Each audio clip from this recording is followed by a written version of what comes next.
नमस्कार, coaching depot Veraval में आप सभी का स्वागत है। आज इस वीडियो में हम एलएचपी कोचेस में यूज होने वाले न्यूमेटिक सस्पेंशन सिस्टम और फीबा डिवाइस के बारे में बात करेंगे। साथ ही बात करेंगे एंड्रॉइड में फीबा डिवाइस से रिलेटेड कौन कौन सी प्रॉब्लम आती है और उनकी ट्रबल शूटिंग कैसे की जाती है। आइए स्टार्ट करते हैं। सबसे पहले हम देखते हैं न्यूमेटिक सस्पेंशन सिस्टम में कौन कौन से मुख्य भाग होते हैं और उनके क्या क्या काम होते हैं। न्यूमेटिक सिस्टम का एक पार्ट होता है एयर स्प्रिंग या एयर वेलो। ये एयर वेलो एलएचपी कोचेस में बॉगी के सेकेंडरी सस्पेंशन की जगह सेकेंडरी सस्पेंशन का काम करता है। एक कोच के अंदर 4 एयर वेलो लगे रहते हैं, एक बॉगी में दोनों साइड एक एक एयर वेलो। एयर वेलो के ऊपर डॉम होता है जो ऑक्सिलरी रिजर्वर की तरह काम करता है, जिसकी कैपेसिटी 60 लीटर की होती है। एयर वेलो लेवलिंग वॉल्व, हॉरिजॉन्टल लीवर और इंस्टॉलेशन लीवर के द्वारा कनेक्टेड रहता है। लेवलिंग वॉल्व जैसे कि नाम इंडिकेट कर रहा है, लेवलिंग वॉल्व एयर वेलो की हाइट का लेवल मेंटेन करता है इंस्टॉलेशन लीवर और हॉरिजॉन्टल लीवर की सहायता से। इसके अलावा दोनों एयर वेलो के बीच में एक डुप्लेक्स चेक वाल्व कनेक्टेड रहता है। ये डुप्लेक्स चेक वाल्व, डुप्लेक्स यानी कि ये डबल साइडेड काम करता है। बेलो 1 से बेलो 2 की तरफ भी एयर फ्लो करता है और बेलो 2 से बेलो 1 की तरफ। डुप्लेक्स चेक वाल्व का मेन काम है दोनों एयर वेलो के बीच में जब प्रेशर डिफरेंस 1.5 kg पर सेंटीमीटर स्क्वायर से ज्यादा हो जाता है तो ये हाई प्रेशर से लो प्रेशर की तरफ एयर को फ्लो करता है।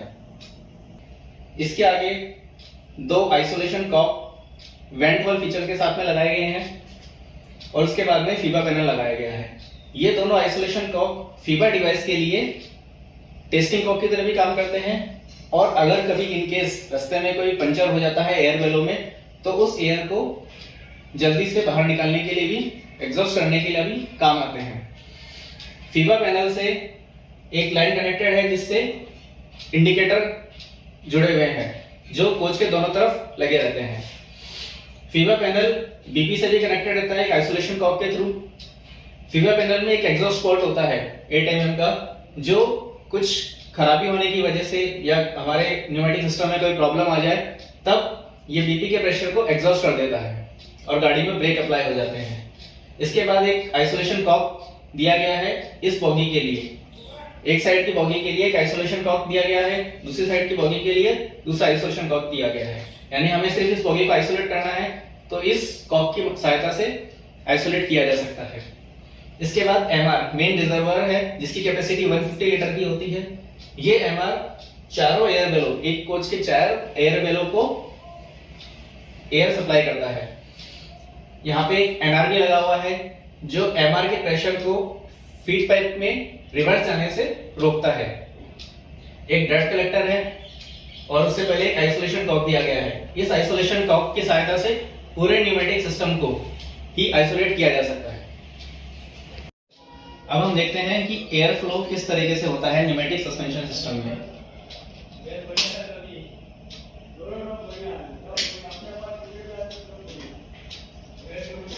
फीड पाइप का pressure isolation cock, dirt collector, NRB के थ्रू होता हुआ मेन रिजर्वायर को चार्ज करता है। मेन रिजर्वायर से बॉगी 1 की तरफ और बॉगी 2 की तरफ एफपी का प्रेशर जाता है। बॉगी 1 के आइसोलेशन कॉक से होता हुआ ये लेवलिंग वॉल्व के थ्रू एयर वेलो 1 में और दूसरे लेवलिंग वॉल्व के थ्रू एयर वेलो 2 में जाता है। दोनों एयर वेलो के बीच में से 2 ब्रांच पाइपलाइन कनेक्टेड है जो फीबा पैनल तक जाती है। बीपी से एक ब्रांच पाइपलाइन है जो आइसोलेशन कॉक के थ्रू फीबा पे कनेक्टेड है। बीपी का प्रेशर इस तरह से फीबा में आता है।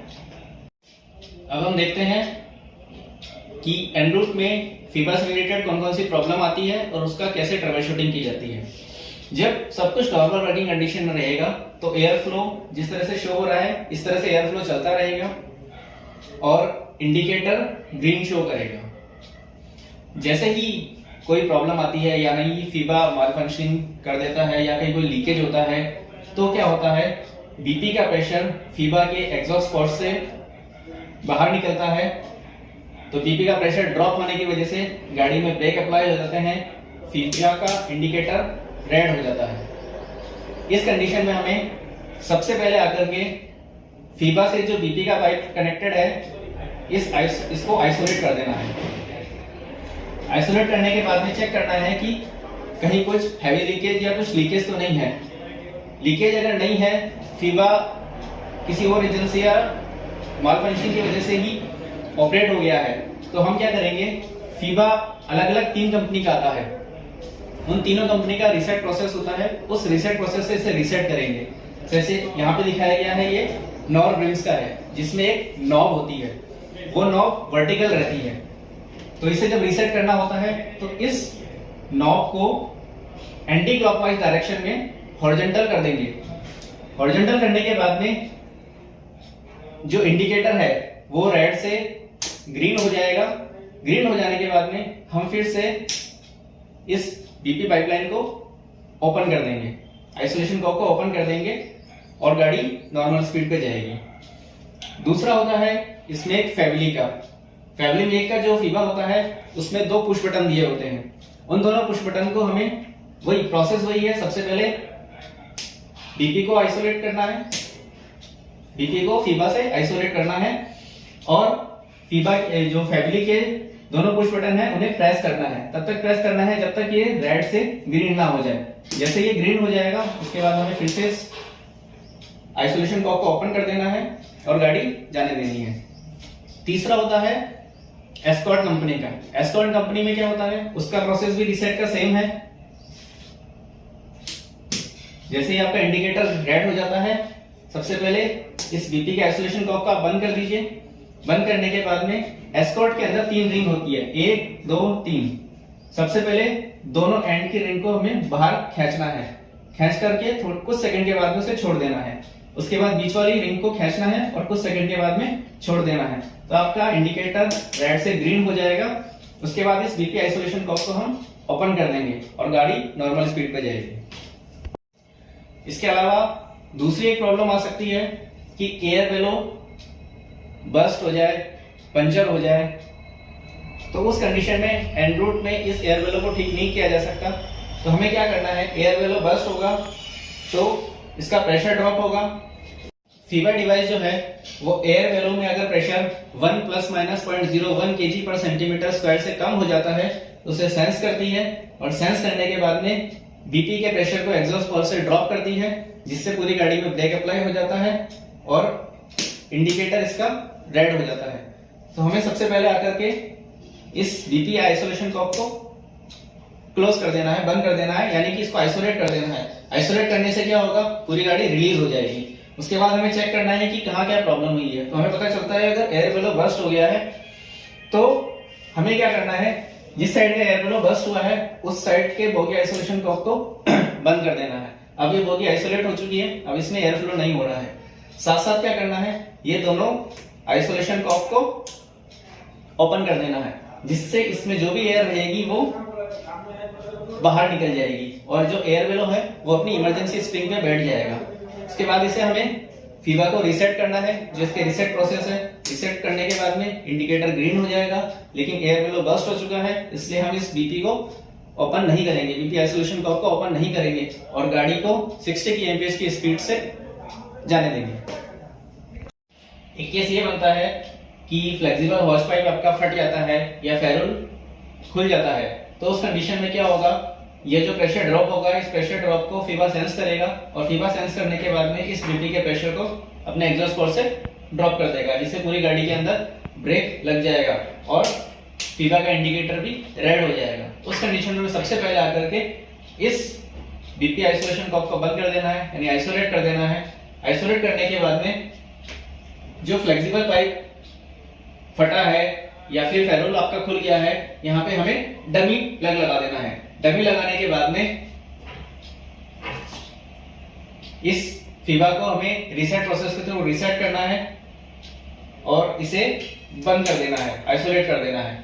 रीसेट करने के बाद में आपका इंडिकेटर ग्रीन हो जाएगा और गाड़ी को एस्कॉर्टिंग स्टाफ के साथ नॉर्मल स्पीड पे डेस्टिनेशन पॉइंट तक जाने देना है।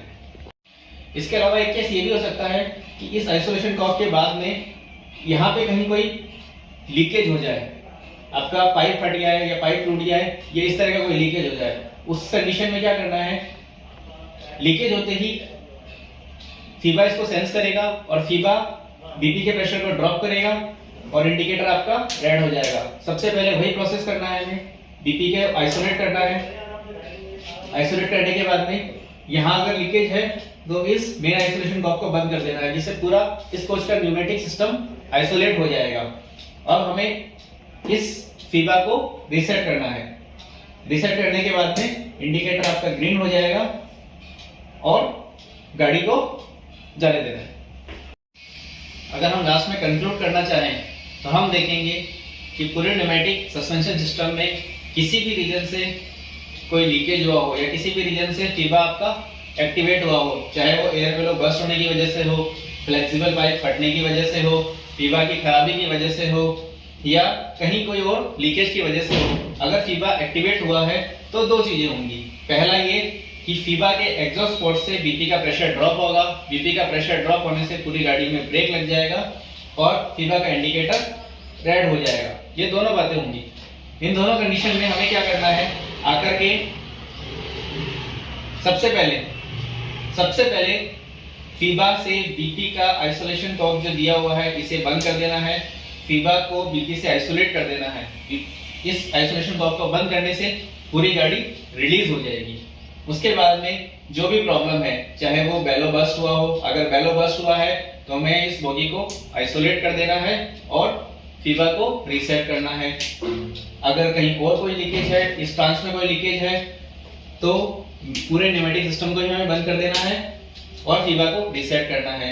यानी कि हमें दो काम तो करने ही करने हैं, एक फीबा से बीपी को आइसोलेट करना है और दूसरा फीबा को रीसेट करना जरूरी है। फीबा को जब तक हम रीसेट नहीं करेंगे ये इंडिकेटर आपका ग्रीन नहीं होगा। तीनों कंपनी का जो रीसेट प्रोसेस है, उस रीसेट प्रोसेस के थ्रू हमें रीसेट करना है और इंडिकेटर को ग्रीन करना है और गाड़ी को जाने देना है। इन दोनों काम के बगैर गाड़ी नहीं जाएगी। उसके अलावा अगर वेलो बस्ट हुआ है तो बोगी को आइसोलेट कर देंगे, कहीं और कुछ लीकेज है तो आइसोलेशन कॉर्ड के थ्रू हमें पूरे न्यूमेटिक सिस्टम को आइसोलेट कर देंगे और ये आइसोलेशन कॉर्ड को बंद कर देंगे, जिससे पूरी की पूरी एयर एग्जॉस्ट हो जाए। धन्यवाद।